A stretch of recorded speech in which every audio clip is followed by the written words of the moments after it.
is everyone runnable? Yeah, I've arrived at Burgess Parkrun. 10 minutes to spare, so just finishing setting things up here. I have got the Endorphin Elites on, 2s.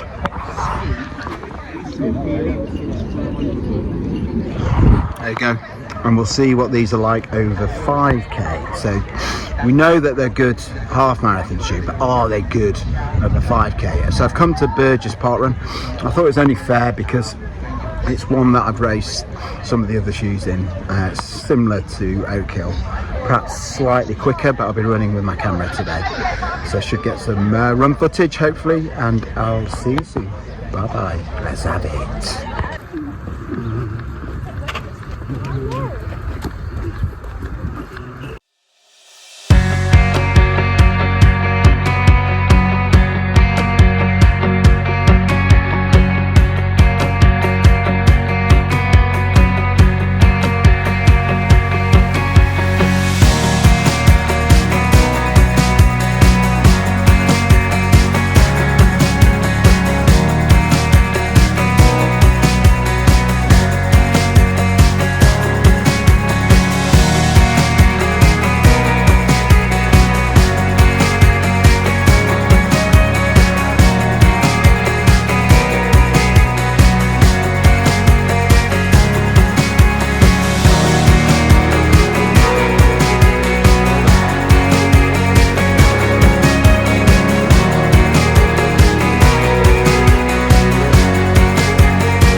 Great finish.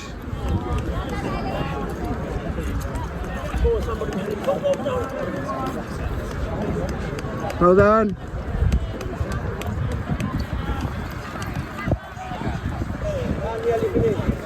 Well done.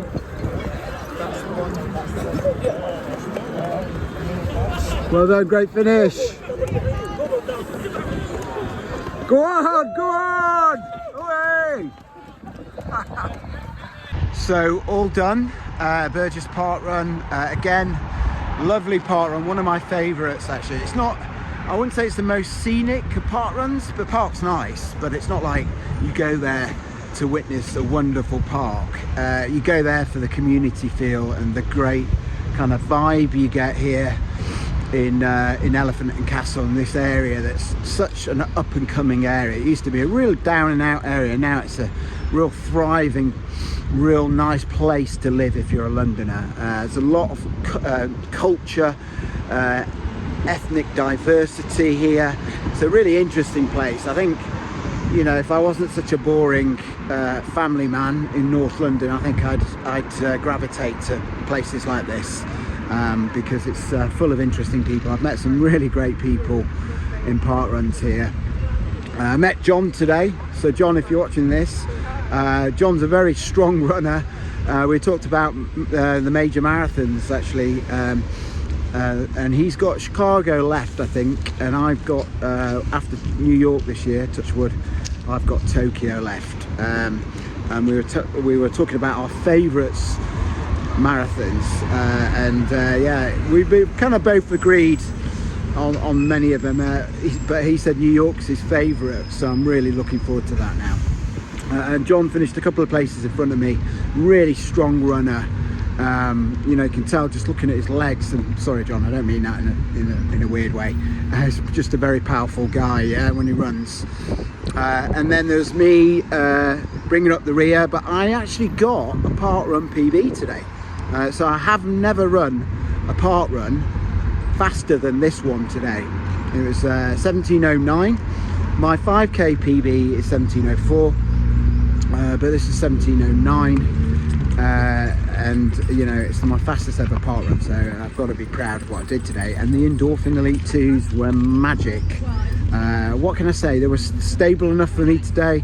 There's quite some long straights on this parkrun, and that's where they came to life. They really did let me power down the straights. Not so good on the corners as we expected, but they weren't terrible. I just had to watch my footing quite a lot.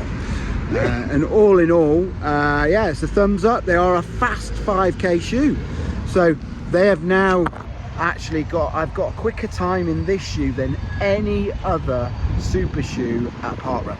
There you go. That beats the Hoka Cielo X1 2.0, that beats the Adidas Pro 4, that beats the Endorphin Elite Original, that beats the Alpha Fly 3, go on and on and on. So they are indeed a fast 5k shoe, as well as being a good half marathon shoe, and they are firmly in my sights now for using them in London, because along with the speed, you've got this real nice comfort feel with them.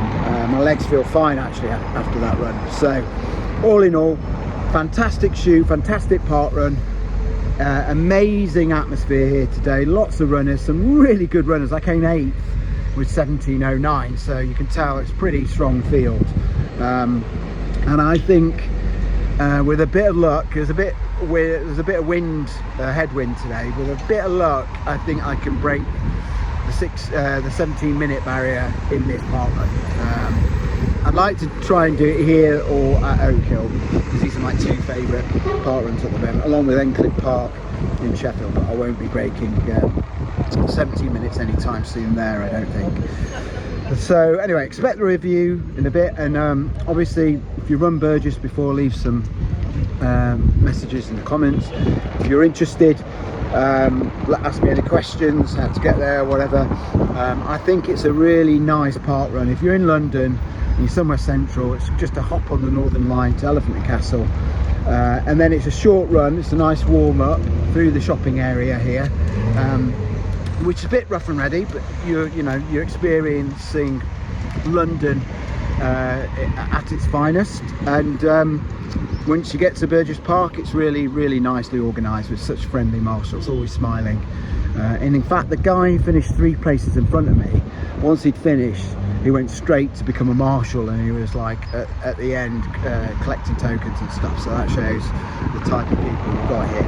Anyway, that's all from me now, and I'll do a race review this afternoon hopefully, and yeah, you can hear my thoughts on the Saucony Endorphin Elite 2, which are very expensive, but they are a bloody good shoe. Let's have it. See you later. Bye.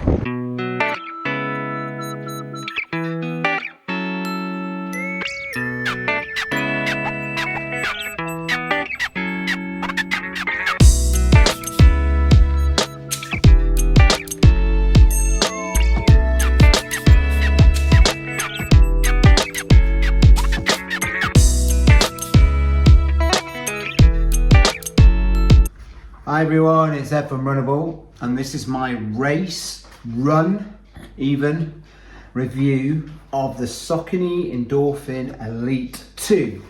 So I ran with this shoe at a parkrun this morning, Saturday morning, in case I've put this video out later than Saturday, and I want you to give you an idea of how it felt to run fast in this shoe, because I've taken this on a half marathon and I got my PB in this shoe in a half marathon. So I thought it's only fair when we're comparing this shoe with other shoes to take this on a 5k. So I went to Burgess Parkrun in South London. I guess you technically class that as central stroke South London. And I wanted to take it on a park run that was a decently quick park run. I mean, it's not one of the very quickest, but it's not by any means slow. It's a lovely park run with lots of nice people organising it. It's a very kind of community feel. I love that area as well. It's got that kind of vibe, young vibe, and it's that up and coming, diverse, ethnically diverse vibe to it, which I think is really nice. At Burgess, the marshals and all the people that look after us during that park run are amazing. So if by chance any of you are listening, which is unlikely, I know, a big thanks from me for all the hard work that you do and all the fun that you bring to those park runs. But we should talk about the shoe, right? Because I have some good news about this shoe over the 5k distance. The Endorphin Elite 2 from Saucony did rather well, as did I, but the shoe helps, right?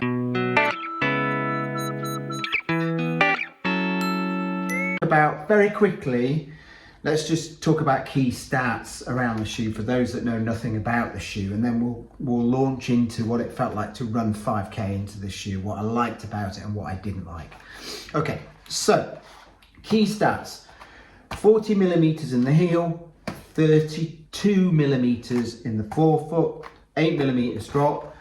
Doesn't feel like an 8 millimeter drop.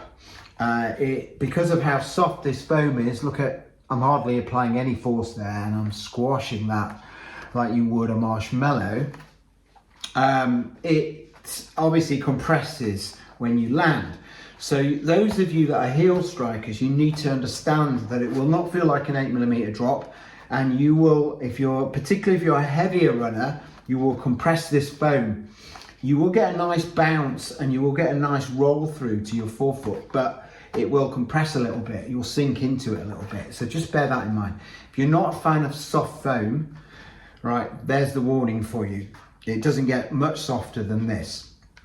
Okay, it's got a decent weight actually in terms of being light. It's 215 grams in my UK size 9.5.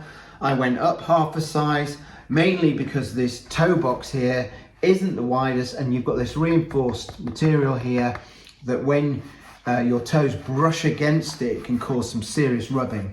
So if you're on the edge of a size and you've got wideish feet, and you need high volume for your foot, definitely size half a size up to avoid some of that rubbing. If you've got a slender foot, you might just get away with true to size. It's a bit annoying having to go half a size up, because you have all the problems that come with that, with potential lockdown issues, not hitting the sweet spot, and also increasing weight. So I think that's a bit of a downside with this shoe. I feel like the sizing and this toe box means that a lot of people will have to go up half a size, which isn't ideal. So hopefully next version of this, next iteration of this, they can get a softer material here that's, you know, good structured but not as an abrasive, and that would be really useful to stop that toe rubbing but yet protect your toes, because I understand why they're doing it. It's just they've gone too far in this case.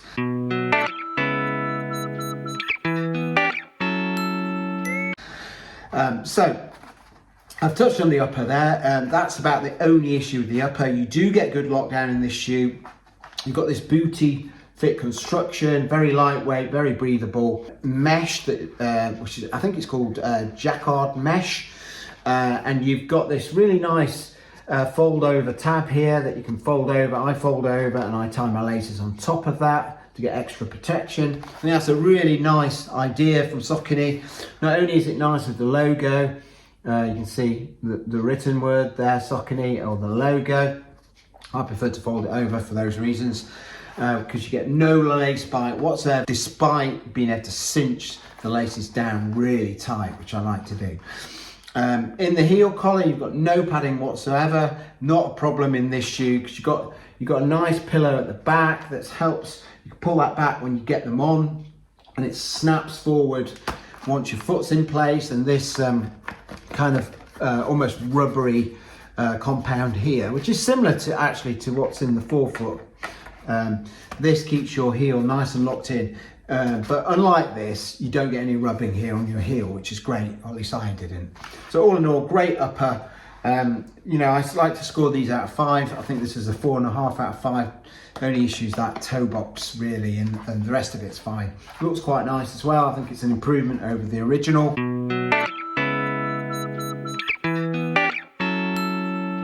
Outsole's definitely an improvement over the original.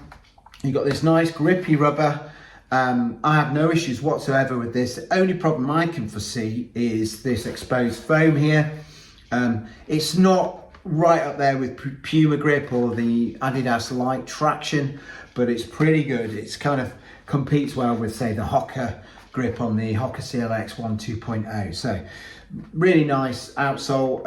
I would only mark it down hard, a mark, because it's not quite up there with the top tier, and it's also got this exposed foam, which with it being soft, it means that this area could get quite easily damaged if you go over rocks and stones and that kind of thing.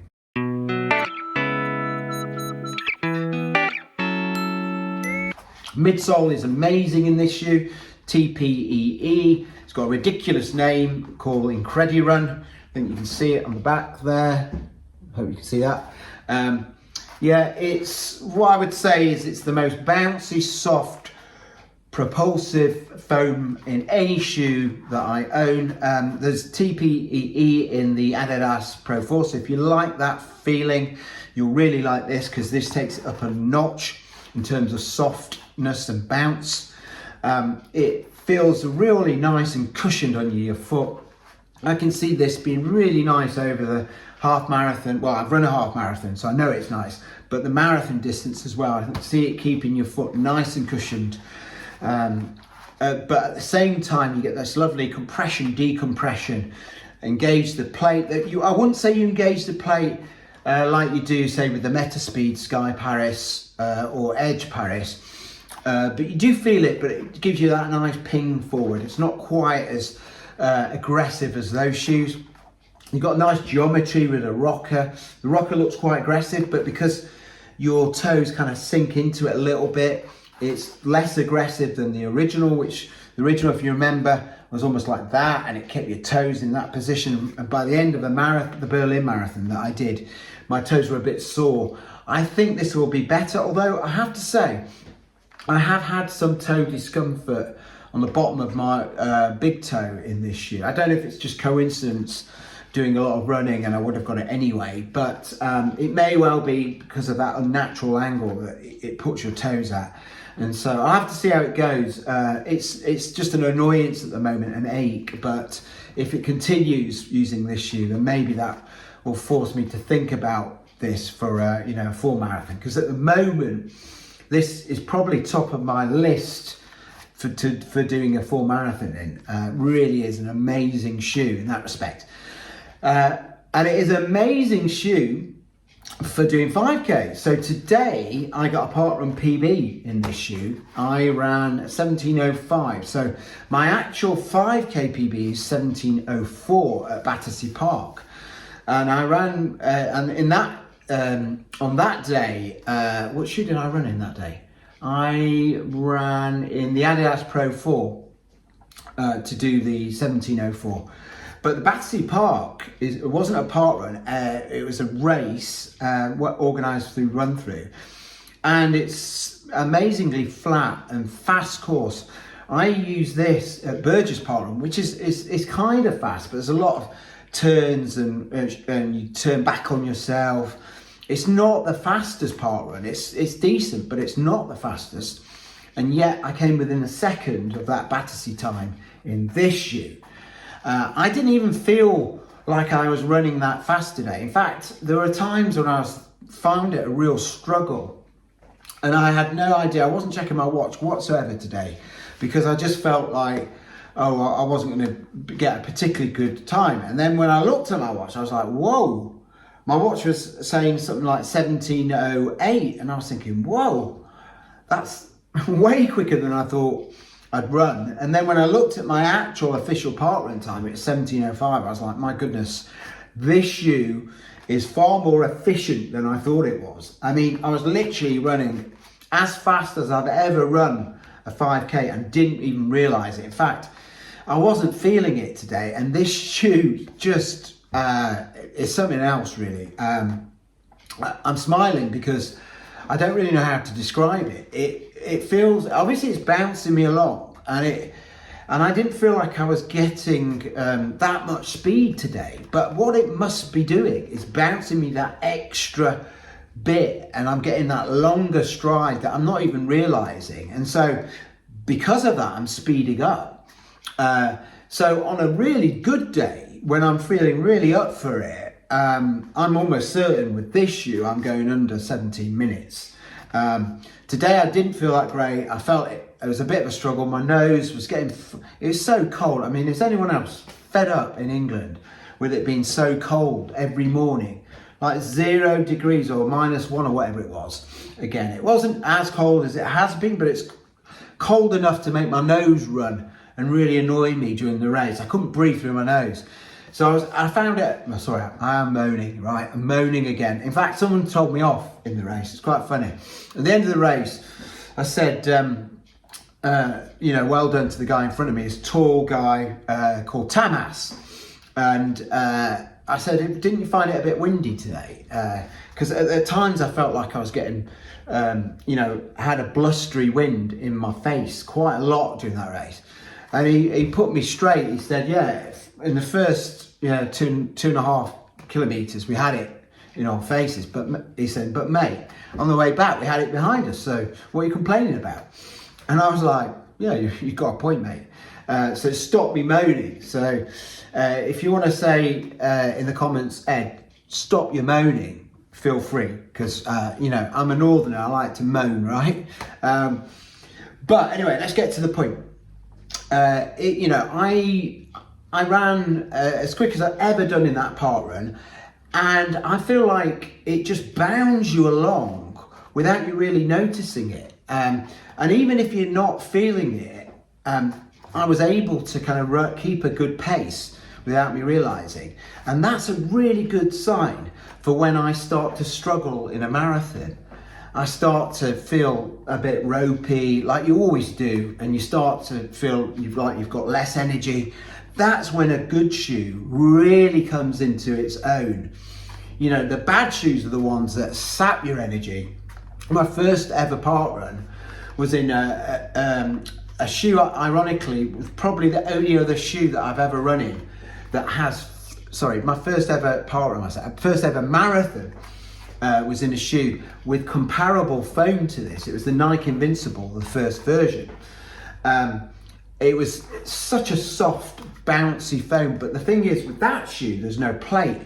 So by the end of by 20 miles, I felt like it was sapping all my energy, that shoe. It's not a great marathon shoe. It's great for doing your recovery runs, or just wanting a lot of cushion for your long, slow runs. But for running a marathon, it was a bad choice. I didn't know what I was doing in those days, right? And that's my first marathon. I just wanted to get to the end, and it does protect you, but it sapped the living daylights out of me. And that's a bad shoe. This shoe though, it's soft, but because of the play and because of the good properties, the compression, decompression properties of this foam, it's one of the best marathon shoes, despite being as soft as that Nike Invincible, because it throws you forward, you bound forward. And I have to admit, I now am sold on this shoe. I'm now realizing that Saucony, despite the ridiculous price, have produced a wonderful shoe that's really good for 5Ks, really good, I imagine now, for 10Ks, half marathons, and I'm pretty much sold that this could be an amazing shoe for your marathon. There are some downsides with this shoe, but let's talk about my real likes.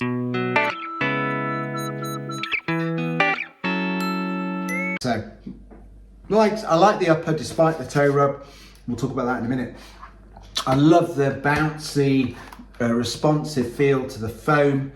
I think the grip is really good. A lot of reviewers have said this is not a good grip. I think they just set the bar really high with the Adidas light traction and Puma grip. It's not as good as that, but it's by no means a bad grip. I think it's decent, and it'll be absolutely fine for these road marathons, which are more often than not fairly flat. If you've got icy weather going downhill, might be a different matter. But for the vast majority of times you're going to use this in race conditions, it'll be absolutely fine, as long as you're not taking this on trails, or it's not some kind of icy floor because it's so cold in bloody England, right? So I think the outsole is really good. I think the kind of like the whole kind of look and feel of this shoe, I think is great. I much prefer the look of it to the original one. It's a lot cleaner. They're what I like about this shoe, and I like the fact that I think it's now versatile. I can do 5Ks up to marathons in this, and it will perform really well.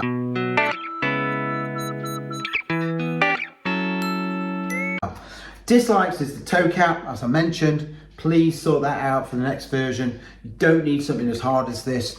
We're not going on some building site where something could drop on our feet with this. So just use your common sense. If you put something as hard there and you make it reasonably narrow, then you are going to have some issues with people's toes. And the other thing, for heel strikers, I'm on your side.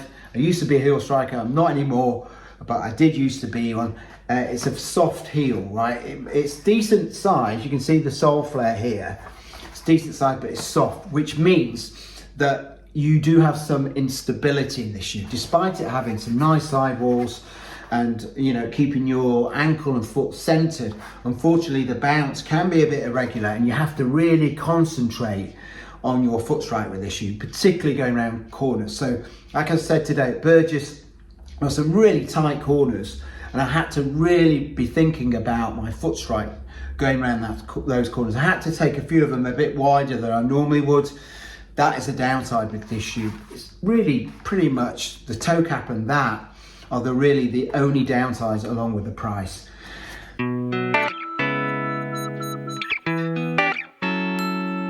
So let's summarize, okay? We're talking about 5K race or run, depending on what you want to call it. Actually, put in the comments, am I okay to call Parkrun a race? Because I keep having to correct myself. I don't like doing that, to be honest. I'd love to call it a race, but I know the minute I do, people are going to put in the comments, it's a run, not a race. And I understand that, don't get me wrong. By the way, did you hear, I'm going off all sorts of tangents today because I'm happy about my result, right? Did you hear that the CEO for Parkrun resigned or maybe he was kind of pushed. I was kind of like, I don't mean the guy any bad, honestly, you know, I'm sure he's done some great things, but all the stuff with the stats and how he kind of threw the hot potato over the wall, because we all know why they got rid of those stats. You know, feel free to talk about that in the comments, but by stats I mean the age, you know, the age award stats. So you could see what's the fastest 50-year-old, well, you know, 50 to 55-year-old at a parkrun, what's their fastest time. They all went because of like some dodging of a hot potato, as I said, and I'm not going to go into that. Feel free if you want to in the comments, but it's not my job to go into that. But the point being, he's gone, and I'm wondering, will they bring it back? Will they think of a way to, you know, to hold on to that potato instead of chucking it away? I hope they do, because I think for me, that was a really nice thing to be able to see. I'm an older guy, right? And I'm not going to break any parkrun records, overall parkrun records. But I have a sneaking chance. You know, I'm close to breaking what I think is the old record at Oak Hill. I think the old record's 17:07, and I ran 17:13, my fastest time there. So I'm close to breaking that record, but I will never see it written down anywhere at the moment because of this, you know, for these ultra PC people that have got rid of them. They could have got rid of anything but those and it would have made more sense, right? But I'm ranting a bit, but the point is, you know, I'm thinking that for the likes of me, it would be really nice if that guy, you know, his departure, they could re-raise that debate, and maybe we could come back with something, you know, so we can see those scores again. Because, I mean, let's face it, we see the age gradings, we see the, like, whether you're 80% in your age grading, right? So what's the harm in showing actual times for those age groups? I just can't see it myself, but please, if you have any thoughts about that, I know a lot of you like parkruns, if you've got any thoughts about parkruns and taking away those stats, please mention it in the comments. But let's go back to the shoe. So to wrap up, because I really went off at a tangent then, so I apologise. To wrap up the shoe and the race or the run, it is a good viable option for your 5Ks. Just pick courses, be sensible, pick courses that have got long straights. Today, there's a couple of kilometres where it's just one long straight. You know, it wasn't the ideal course today, but it wasn't a terrible one to use this shoe. So use the right course and you can fly in this shoe. And I'm thinking already, you know, for these road marathons like Chicago, like Berlin, a bit like London, this is definitely a good option because you're not having to turn loads of times. There's no real tight cornering going on, and that's where this shoe falls down. I think the other thing is worth noticing, after the 5K, I normally have to stretch out a bit, feel a little bit of discomfort. The only thing I felt was a little ache under my big toe, as I mentioned. My legs feel absolutely fresh, and that's because this cushioning soaks up all the impact. So those of you that have issues where once you've done a 5K or 10K half marathon where your legs feel like lead, you feel like you need to go straight in an ice bath, or you need to stretch out straight away, these could be a really nice option for you to keep your legs really nice and cushioned and fresh. So all in all, I think what we have here is really a unique experience. We have a really soft feeling cushioned shoe that's absolutely rapid, right? And if you put all that together, you know, if you wrap all that up into this one shoe, you've got a real magic shoe on your hand. And it's just the price. And in the UK, as people keep reminding me, we're getting totally ripped off by Saucony here. So Saucony, sort it out, okay? £280 here, right? And then in America, they're getting it for, I don't know, 220 quid equivalent. So it's just, we're just getting totally robbed. And it's a shame because I want more people to experience the shoe because they're going to absolutely love it. Those that can deal with the instability side of it, they'll love it. 4-foot strikers, you will love this shoe. You've got enough base to land on, doesn't feel that unstable if you're landing around here. It's just you heel strikers who might have an issue with it, but it's nowhere near as bad as the Adidas Pro 4. You know, it's a lot more stable in the heel, landing in the heel than that. It's got a much bigger base, right? So all in all, that's all I want to say today. Absolutely love the Parkrun. Burgess Parkrun's a great parkrun. If you want to go there, you'll see some footage of the race, you know, that I've put in. Please watch that footage. You know, I'll try and make it as slick as I possibly can. I'm not the best cameraman, as you know, but hopefully you'll like it. I met a guy called John Henry. We met before, actually, after the same parkrun in a coffee shop. I met him again. We had a lovely chat about major marathons. We're kind of working out which are favourites. I think I said to him Chicago is one of my favourites. Also loved London, and he was saying New York was his favourite, which would made me very happy because I've got that coming up. As you know, you follow the channel, you'll know I've got that in November. So it's got me really excited about that. But he's an amazing runner. Really, like I mentioned him in the intro, really powerful runner. You know, he's in his 40s, so he's no spring chicken like me, or the same as me. But the point is, us older guys, we can still compete with the younger guys if you keep yourself physically fit, and he definitely does. He's such a nice guy. And John, if you're watching this, you know, it's really nice talking to you today at the end. Really nice.